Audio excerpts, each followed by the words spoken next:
All right. I think everything is working. So let's go ahead and get on with the show. 3. Today on the I Have No Idea What to Call This Show Says podcast, I will be discussing YouTube finally giving us timestamps for demonetization events, Spotify rolling out chapter markers for podcasts, and other stuff too. So go ahead and stick around if you want. If you don't.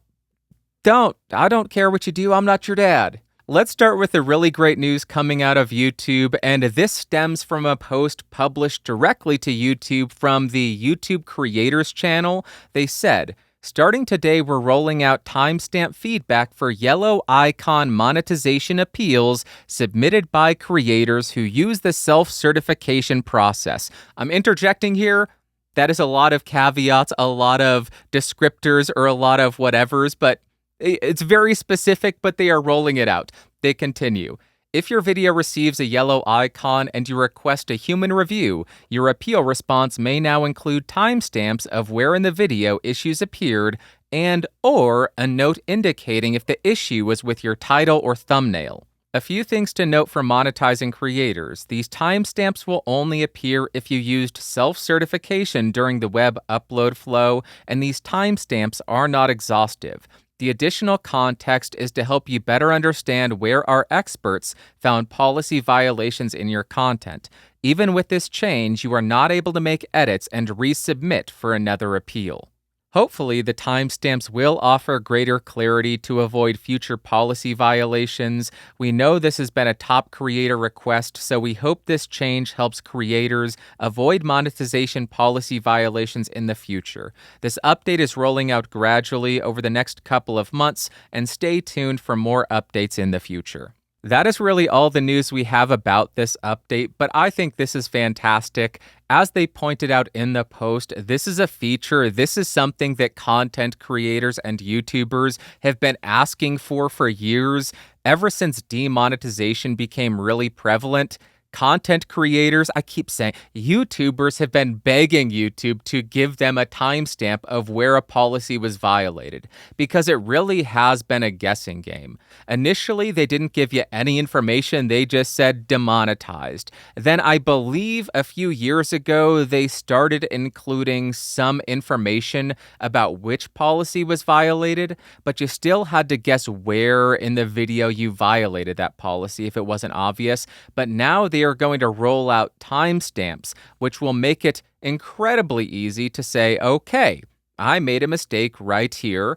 Do not do that again, because in the future, that will get me demonetized. It won't allow you to monetize or remonetize your existing video, but you could theoretically download your video, delete that portion of the video, re-upload it, and then hopefully get it monetized again. And that'll probably save YouTube a lot of bandwidth or a lot of storage space, because it has been a guessing game, and you see this a lot. YouTubers will get demonetized. They will edit the video to remove what they thought might violate a policy and then re-upload. That doesn't work. They'll do it again. They'll do it again. They'll do it again until they finally get a version of the video that stays monetized so that they can actually be compensated for the work they put into it. So not only is this going to make the life of YouTubers easier because they know exactly what they're violating and when they're violating it if you use self-certification, but it's also going to be good for YouTube because they're going to have less storage requirements due to YouTubers having to upload 12 versions of the video to try to get one that's monetized. And also, it's going to be better for people who watch YouTube, because if you follow YouTubers who do that, who upload a video, get demonetized, delete it, then upload a re-edited version, it's going to limit the amount of times that happens, and you're going to get less spam in your subscriptions feed. So it's a win-win-win. I hope they roll this out to more than just self-certification YouTubers, but I think this is a good start. This is a step in the right direction.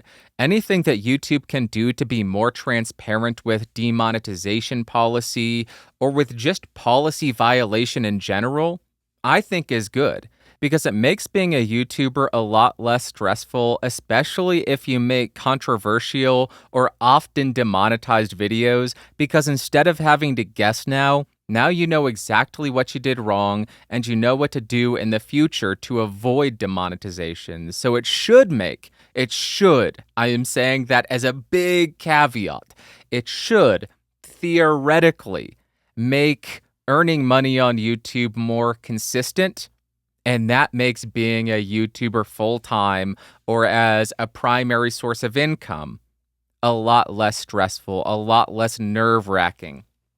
Because that's one of the big reasons why I refuse to go full-time on YouTube, because monetization is just tremendously unreliable. There's too many variances. And if you do full-time, mad respect, because I can't stomach that kind of risk. Y'all are just a different breed of people. Good for you. Okay, that is it for that piece of news. Now let's jump to another good piece of news. It's like a good news week, and this comes from Spotify. I got a tweet from Josh Liston from Dead Set Podcasting, and he said, "Chapters progression bar a la YouTube in Spotify. Show is one of my faves, Bandrew says, by Podcastage." Josh, thank you very much for the incredibly kind words, but more importantly, thank you very much for bringing this to my attention. In order to verify this, I downloaded Spotify to make sure that it's available on iOS as well, and it is. I love timestamps, I love chapter markers, so I find the addition of this to podcasting on Spotify to be incredibly helpful, and this is something that I have been doing for 7 years, 8 years now. And it seems as though Spotify is simply looking into the episode notes of the podcast and using timestamps from the episode notes to create those chapters. So if you already have timestamps in your episode notes, go check on Spotify to see if they're there.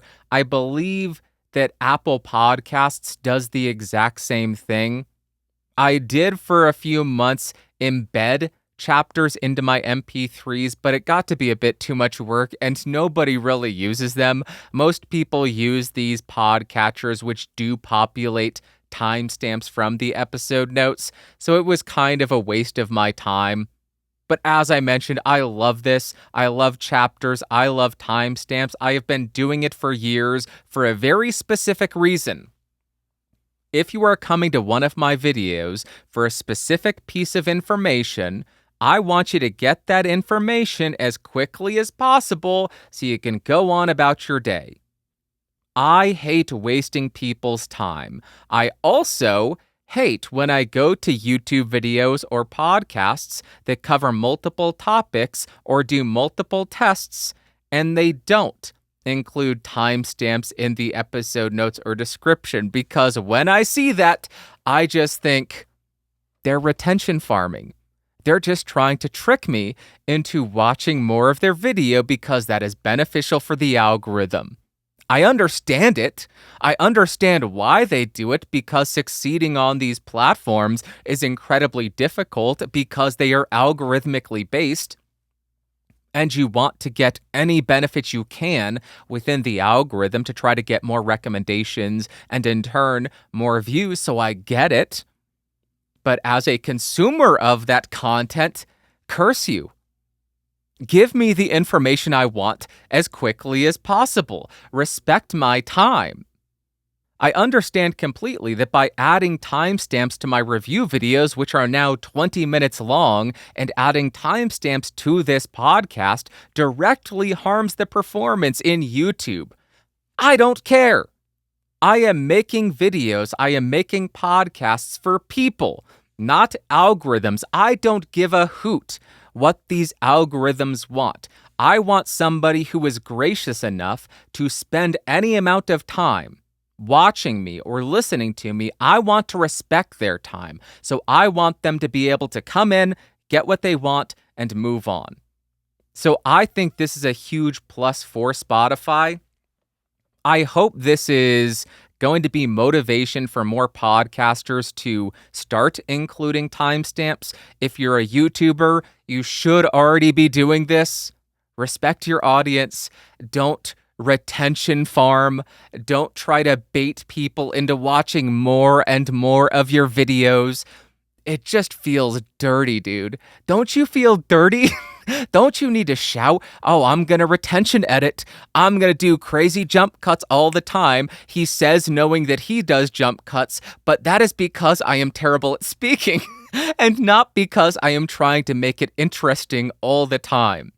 I don't have gameplay underneath me. I don't have somebody falling over above me. I don't have all these whoozy-whatsies and swooshes and flips and whatevers to keep it interesting. It's just me talking, which is why this is now so uninteresting.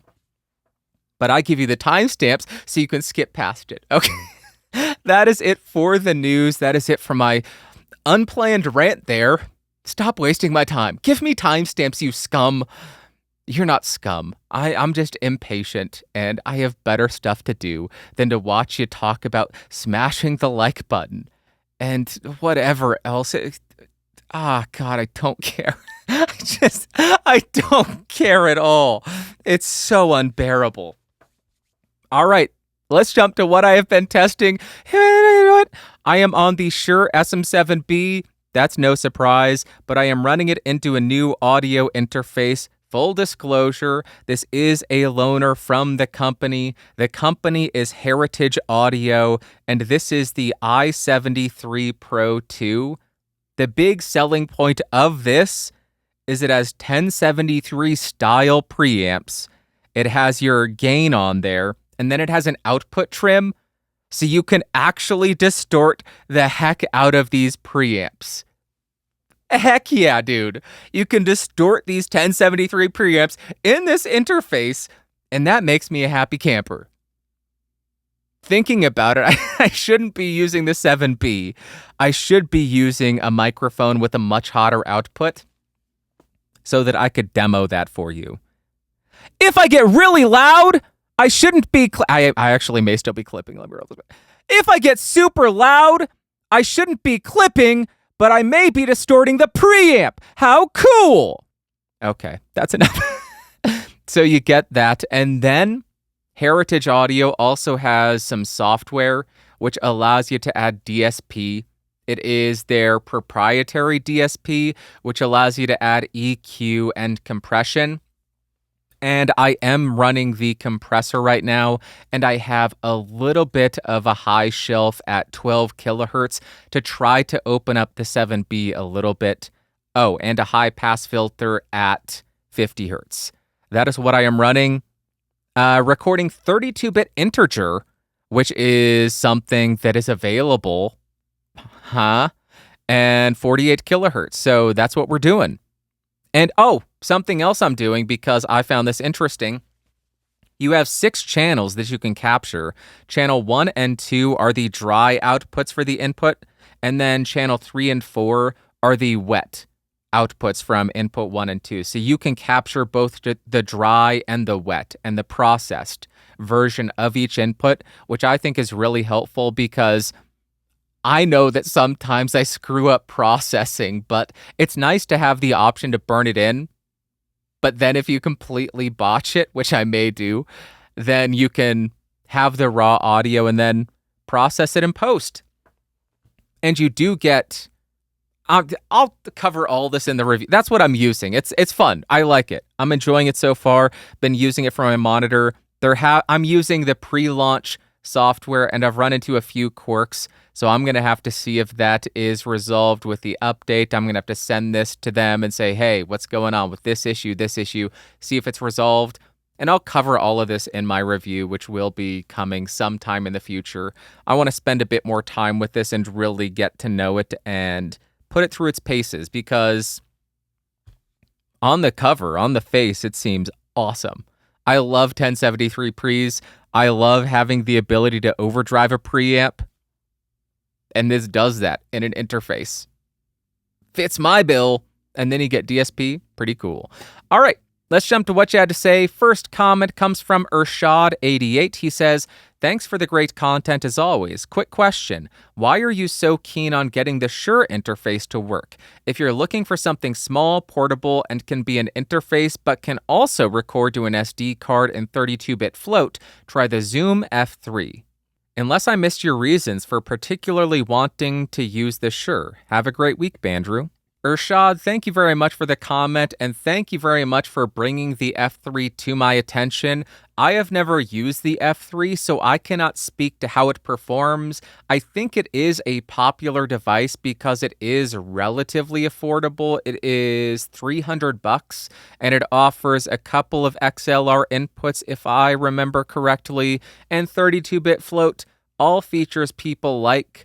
But the reason why I like the idea of the MVX2U over something like the F3, the Shure interface plugs directly into the microphone, and that just means I have to carry one less cable. The main thing that appeals about the Shure is not that it's small so you can use it in your studio. In the studio, I'm going to use an actual interface that is in a rack or something that has better pre's, all of that. But for travel, when you're trying to minimize the size of the kit you're carrying, that Shure, I don't know any other interfaces that are that small. And I was recently out of town, which is why I missed last week. I'll talk about that later. But for that, I took the Neumann KMS-105 and the MVX2U. Everything that I needed except for the desktop stand fit in the little Shure zippered storage bag. So it just allows for a super compact travel recording setup, which is what I think is so appealing about it. You do give up quite a bit by getting such a small device, higher noise preamps, no SD card recording, but you don't have to carry an XLR to XLR cable, and that saves you a little bit of space. If you have a full audio bag, maybe you have space for the XLR cable, and the addition of 32-bit float is going to be something that you need and or want, then go for the F3. But if you are just carrying a microphone and an interface for a hobby and you don't have a lot of extra space for cables, interfaces, stands, all that, then minimizing the gear that you carry is really essential. And having the entire kit outside of the desktop stand in that zippered storage bag is just awesome to me. I'll talk more about that a bit later, but that is my reason why I find the MVX2U so interesting. It plugs directly into the microphone, and it is teeny tiny. And it also records to your phone or your computer. So I can record a video directly to the Shure app on my phone. Podcast done. That's it. So thank you very much for the comment. Maybe I will have to try out the F3 because it does look very interesting and fairly small. I did have the F1. I don't know if I reviewed the F1, but that had the capsule input, so I could have used the shotgun microphones from the H6 maybe. So I don't know. Thank you very much. Okay, I keep saying that and then just rambling on. Next comment comes from Prime Diecast and Toys, and he says, "Yo, Andrew, what's your main camera you are using?" Thank you very much for the question. The cameras that I use for this podcast and for my main channel are the Canon 90Ds. On my main camera, I am using the Sigma 18-35. It's the YouTuber lens. It's what most YouTubers use because it's good. My shutter speed is 1/50th because it stops the jitter or whatever from the lights in the background. F-stop is 2.5, and ISO is 500. Then I have another 90D overhead because I wanted the same color profile and everything, so I don't have to color match, because doing that as a colorblind person sucks. But again, shutter speed 150, f-stop on that is 5.6, and ISO is 1600. And on that, I'm using the Canon 10-18 all the way on 10. And I got some criticism about the overhead shot. Stop doing the overhead shot, dude! It sucks! It's so distracting! No. No, I'm not gonna. I like the overhead shot because I love shots like that of people's studios where you get to see a bit more of the room and see the space they are in. I like that. So no, I'm not gonna stop. You can stop watching if it bugs you so much. This isn't directed at Prime Diecast and Toys. I was just talking about that and then that popped into my head. It's true. What people say, what YouTubers say, where the negative comments just stick with you, 100% accurate. Just gnaws at you. You could get 100 positive comments and then just one negative one. The only comment you're going to remember 2-3 weeks down the road is the one calling you fat and stupid. Okay, that is it for what you had to say. Now we are jumping to the I'm going to restart my cameras, actually. I don't feel like wearing IEMs anymore, so for the rest of this podcast, I am going to be recording headphoneless, which is a mortal sin for audio people. You ought to be hearing what you're doing, but nay, I am risking it because I don't want to have headphones in. Now we are jumping to the value for value section because this is a V for V podcast. What that means, I do not have ads on this show. I do not take money from companies for this show. I do not put anything behind a paywall. I do not have any kind of premium content. All I do is try to make these shows as informative and entertaining as I can. And if you get any value out of them, I just ask you return that in whatever way you are able to, whether it be time, talent, or treasure. This is a format or method that I stole from the No Agenda guys, so thank you to them. And because of the financial contributions of these amazing people, this show doesn't have ads. It has been ad-free for maybe 10 months? We must be coming up on a year. Once I hit a year, I'll share all of the financial information about this show, but YouTube should be happy. They're probably earning much more money than they were when I was running ads. So let's jump into it. First comes from Obscure Mike's 5 USD, and he says, for being anti-AI, Drew, thumbnails is fine. Bark, thank you very much for the 5 USD. It really does help keep this show running. And thank you for the name Anti-AI Drew. I like that. I don't think it's really catchy. I don't think it rolls off the tongue very well, but I think it's a good name, Anti-AI Drew. I just don't think AI has the creativity yet to replace humans. It doesn't have that ability to create new ideas. It just reiterates upon existing ideas or merges two existing ideas together, which isn't as interesting and I don't think is as revolutionary. Is that the right word? I just think it lacks that human spark, that human creative spark. But I do use it for thumbnails, and thank you for the approval for using it for thumbnails. Appreciate that. Next, we have $2 from Mike Bauer, and he says, thanks. Mike, thank you very much for the $2. I really do appreciate it. Thank you for watching. Thank you for listening. You are awesome. Next, we have €25 from TechMed Raina Rikta. He says, I don't know if maybe I messed up his last name. I don't know. Right. Somebody really liked how I rolled my R's. They said they just wait for me to read his name because they get so much joy out of me rolling the R's. I'm really going to lean into it. Raina Richter. Can you tell I grew up near Mexico because I can roll my R so well? Now you know a little bit about me. Anyway, he says, Donka. Well, you're right. I could do something else, not better, instead of watching your entertaining and helpful content. I regularly make the decision to watch your content, though. I will do something else, not instead, but afterwards. During May, I'm lucky to work on the Isle of Usedom in the Baltic Sea, the German part of it. Life could be much worse than working at a place where others spend their holidays. Raina, thank you so much for the €25, and thank you for the kind words in the comment. I am going to request that you go out for a nice walk on the Baltic Sea and let me live vicariously through you. That sounds amazing that you're able to work in that location, and when you're not working, go out and enjoy the scenery, go out and enjoy the weather, go out and enjoy whatever there is to do on the Isle of Usedom. I am probably mispronouncing that. I apologize. I also got a comment saying, hey, you're mispronouncing his name. You shouldn't be rolling the R.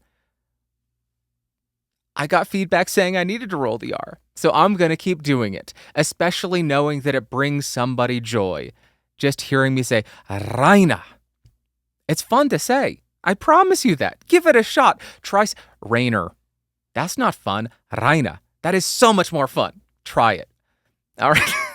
I don't have any Ask Bandrews this week, but I did want to introduce a new segment that I want to do more regularly called What I Like Weekly. Terrible name. If you have any good names for that, let me know. But I just want to share something that I enjoy that week because there's so much negativity in this world, and it's so easy to be negative and hate on stuff. I could go on a rant about that. I came across a podcast, and I was just thinking, gosh, you seem like you would be so much fun at a party. Gosh, darn it, just miserable. So I wanted to do What I Like Weekly. This week, what I enjoyed a lot was a new song from 4 Year Strong called Uncooked. Outside of Newfound Glory, I think that 4 Year Strong is the best band to come out of the easycore genre. If you don't know what easycore is, it's a mixture of pop punk and hardcore, so it's like pop punk with breakdowns. I still remember hearing A Day to Remember the first time. It kind of blew my mind because the pop parts were so engaging and so catchy, and then the breakdowns were really brutal, and Jeremy is the singer's name. He has such a good scream, but most of that genre ended up getting kind of stale for me. 4 Year Strong is the only one that, for me, progressed to the point of being interesting still, and it seems as though they have kind of broken out of just being easycore or pop punk, and now I would say they're more rock. They're more rock than anything because, yes, they have catchy parts, yes, they have poppy parts, but they also have really heavy parts. They also have parts that aren't pop punk at all. There are songs on this new album that are coming out that sound if Every Time I Die was a pop punk band. If Every Time I Die played pop punk. And that's tight, because Every Time I Die is another one of my favorite bands. It is great. So if you want to hear a really good easy core band, go check out, I'll link all these videos in the episode notes because they have 3 songs from their upcoming album. Uncooked is the latest one that came out. Daddy of Mine is the one that sounds like Every Time I Die being a pop band. That came out a few months ago. And then they have a song, Dead End Friend. And that is, I think, my favorite of this bunch. It sounds as if a 90s band with that catchy kind of alternative 90s verses and choruses had some kind of 2010s breakdown. It's just gnarly stuff. It's so good. So if you want to check out a great band, go check that out. I also was listening to some opera. I was listening. After all these years, I am still unable to enunciate. I was listening to Samson and Delilah by Saint-Saëns. Sorry for mispronouncing that, everybody from France. Nico, I apologize. And then today I started listening to some Puccini because my uncle had a cat named Puccini, and I just wanted to go back and listen to some Puccini. And it's fun to say, too, Puccini. And the first one on the Essential Puccini album was Nessun Dorma. And that is just, if that doesn't give you goosebumps, you don't have a soul. You don't. You do not have a soul. That's what I've enjoyed this week. As far as announcements, I don't have any announcements, but I'll talk about why I missed last week. I was out of town. I was visiting family. I was visiting friends, and I had my KMS 105. I had my interface. I had my mic stand. I had my camera. I had everything to record the podcast, but I was busy the entire time and could not find 2 hours alone to record, to do an outline or anything. So I apologize for missing last week. But on the plus side, I spent 8 hours in a basement with a bunch of sweaty dudes playing music, and that was so much fun. I have not played live music with anybody in 15 years, maybe. And I had the dumbest grin on my face probably the entire time because it reminded me why I loved playing in bands. And I don't think I've had that much fun in a long time. So if those guys are listening, thank you for playing with me. To the perverts, stop that. Because the fact that I thought that too, just like, oh, that sounds kind of dirty. I guess that means that I'm sick in the head too. But it was so much fun playing with them. And yeah. Something I learned though. This is really why I wanted to talk about it. For years, the entire time I was playing in a band, I was under the impression you need a big amp. You need a 412, you need a 100 watts tube, and you need to lug that around. So I have an orange Rocker Verb 100, which is just the head, and it must weigh 50, 60 pounds. And then I have the orange PPC 412, which must weigh over 100 pounds. And I was going to take that. And then I realized, wait, you're an old man. You're an old man. You should not be carrying that, especially on your own. You will throw out your back. Then you have to drive. Bad idea. So I just took a lunchbox head, a Rev D20, which is my studio head. It's 20 watts. It is tube, and it just fits in a little bag. And then I didn't take a 412. I took my old orange PPC 112, a 112 cab, which is what I used to use in my review videos. It was more than loud enough. I was on the 20 watt mode, not the 4 watt, but my volume was set at 9 o'clock, maybe at the most 10 o'clock. So I had a lot of wiggle room there. I didn't even turn it up all the way to see where the headroom kind of stops and you just break up. But this made me question everything that I've ever done. Because for years, we would lug a bunch of 412s around. We would lug an Ampeg 810 around because we thought that's what was necessary. But a tiny little lunchbox that's 20 watts, a 112 for a guitar cab is more than enough? Why would we carry... I've questioned everything, and I wanted to pass that along in case you're still under the impression you need a 412 and 100 watts of tube power. You probably don't unless you have no PA. Just something that you should know, because I hate younger me for all the backache of carrying around 150 pounds of amp for myself. How stupid. Could have had 30 pounds and been more than fine. Okay, that is it for this week. I have nothing else to talk about. I appreciate you coming by, spending your time with me. I know you could be doing anything with your time, so the fact that you choose to spend a second with me really does mean a lot, and I try not to squander that. I try not to take that for advantage. Take advantage. Take that for granted. That's what I was trying to say. I will not edit that out, but I will make a cut there so I can continue. Thank you very much for coming by. I really do appreciate you. I hope you have an amazing Sunday, Monday, Tuesday, Wednesday, Thursday, Friday. Next Saturday, Sunday, I will be back. I will be talking at you, with you, about you. I love you. Bye-bye. Whoa, whoa.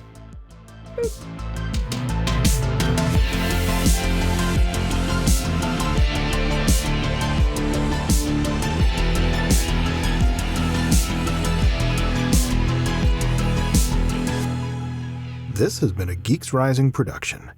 Your executive producer is Bandrew Scott. For more information, head over to www.geeksrising.com.